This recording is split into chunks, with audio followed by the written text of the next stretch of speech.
আসসালামু আলাইকুম বন্ধুসকল, এই যে লাইটিং কোম্পানীৰ তৰফৰ পৰা সকলোকে মই আন্তৰিক শুভেচ্ছা জ্ঞাপন কৰিছোঁ। মোৰ নাম হাফিজুৰ ৰহমান।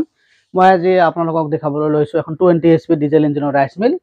এখন সুন্দৰ এখন ৰাইচ মিল। এই ৰাইচ মিলখন প্ৰতি ঘণ্টাত আপোনালোকে 12 পৰা 15 মন ধান বানিব পাৰিব আৰু আপোনাৰ প্ৰতি ঘণ্টাত ডিজেল খাব 1 পৰা 1.5 লিটাৰ ডিজেল খাব। এইটো 20 HP ডিজেল ইঞ্জিন হয়, সেলফ ইঞ্জিন, চিফং কোম্পানীৰ এটা ইঞ্জিন হয়। ইয়াৰ নেট ওজন আছে 200 কেজি।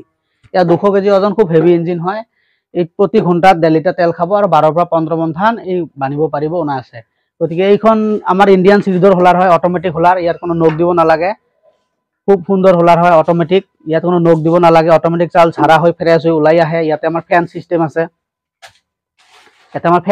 আছে, ফেন এদি আমাৰ ফেন হৈ ঝাৰা হৈ ওলাই আহে, পুৰা ফেনিং হয়। এইখন আমাৰ ইণ্ডিয়ান, এইটো হোপাৰ আছে, এইটো হোপাৰত 20 কিলো ধান একেলগে আপোনালোকে দিব পাৰিব।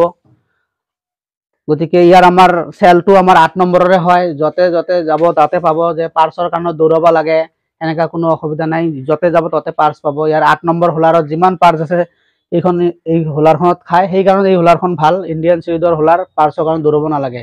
যেনেকৈ 670 মডেলৰ আছে, পাৰ্চৰ কাৰণে দৌৰাব লাগে। জালি প্ৰব্লেম, জালি বহুত গুড়া মিহি নহয়, লগতে জালিগিলাও প্ৰব্লেম হয়, যতে ততে নাপায়। কিন্তু এইখনো সেনেকা নহয়।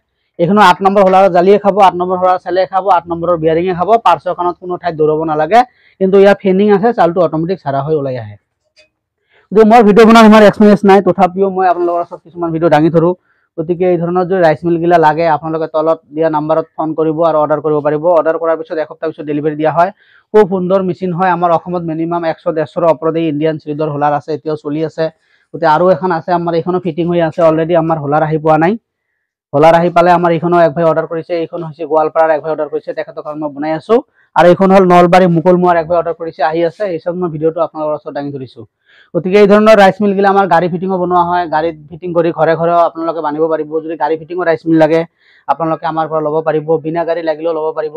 কাৰণ গাড়ী ফিটিং ৰাইচ মিলগিলা ল'লে আপোনালোকৰ ভাল। আজিকালি ধান বানা প্ৰায় মানুহ টানে পায়। যদি গাড়ী ফিটিং ৰাইচ মিলগিলা লয়, আপোনালোকে ঘৰে ঘৰে যাই ধান বানি দি আহিব পাৰিব। আৰু এইখন ইঞ্জিনৰ কোনো হেণ্ডেলো মাৰিব নালাগে, হেণ্ডেলৰ সুবিধা আছে আৰু চেল্ফৰ সুবিধা আছে। ইয়াত চাওক, চেল্ফৰ সুবিধা আছে। চেল্ফত দিলেও ষ্টাৰ্ট কৰিব পাৰিব, হেণ্ডেলতো ষ্টাৰ্ট কৰিব পাৰিব। যদি চেল্ফে কাম নকৰে, হেণ্ডেলত ষ্টাৰ্ট কৰিব। গতিকে বেটাৰীও আমাৰ দিয়া আছে, বেটাৰী আমাৰ অটোমেটিক চাৰ্জ হয়, কোনো চাৰ্জ দিব নালাগে, বেটাৰীটো অটোমেটিক চাৰ্জ হয়।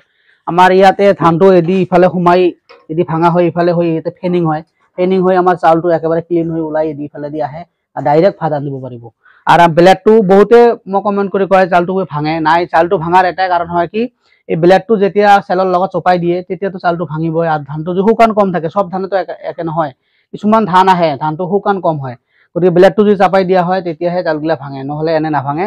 এই ব্লেডটো বহুতে মিলাব নোৱাৰে। গতিকে যদি ব্লেডটো মিলাব পাৰে, কোনো চাউলো নাভাঙে, ক্লিন চাউল হয়। যদি ব্লেডটো বেছি চাপে, চাউলটো ভাঙে।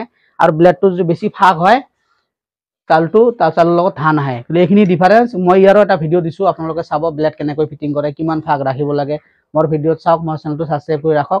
সেই হিচাপতো মই ভিডিঅ' দিছোঁ, আপোনালোকে সেই ভিডিঅ'গুলো চালে আপোনালোকে সেইটো ব্লেডটো কেনেকৈ ফিটিং কৰে আপোনালোকে গম পাব। গতিকে মই কিছুমান ভিডিঅ' আপোনালোকৰ ওচৰত দাঙি ধৰোঁ। মোৰ এটা সৰু চেনেল, গতিকে এই চেনেলটো যদি ভাল লাগে, আপোনালোকে অলপ লাইক কৰিব, শ্বেয়াৰ কৰিব, ছাবস্ক্ৰাইব কৰি মোক অলপ আগবঢ়াই লৈ যোৱাৰ সুযোগ প্ৰদান কৰিব। আৰু এইজনৰ যদি ৰাইচ মিলগিলা লাগে, তলত ডিছক্ৰিপশ্যনত নাম্বাৰ আছে, আপোনালোকে অতি শীঘ্ৰে ফোন কৰি অৰ্ডাৰ কৰিব পাৰিব। ধন্যবাদ।